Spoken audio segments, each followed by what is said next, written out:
Israel को खुदा का खौफ दिखा रहे तुर्की के सांसद को भाषण के बीच में ही दिल का दौरा पड़ गया।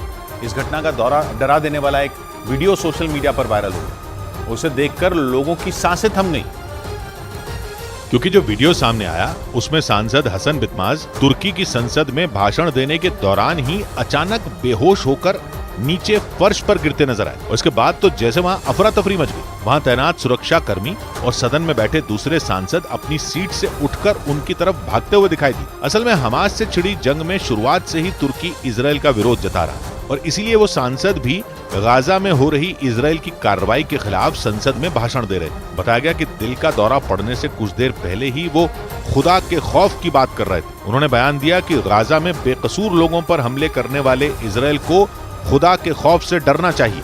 Allah'ın gazabından kurtulamayacaksınız। तुर्की के वो सांसद भाषण खत्म होते ही अचानक गिर गए। इतना ही नहीं, उन्होंने तो इजराइल को हत्यारा तक बता दिया, क्योंकि सामने आए उस वीडियो में वो जिस जगह पर खड़े होकर भाषण देते दिख रहे थे वहां एक पोस्टर रखा था और उसमें बड़े अक्षरों में कातिल इजराइल लिखा नजर आया। मतलब कि तुर्की के उस सांसद ने अपने राष्ट्रपति रजब तैयब एर्दोगान के सुर में सुर मिला लिया, क्योंकि ये पहली बार नहीं है जब तुर्की के नेता ने इजराइल को हत्यारा करार दिया।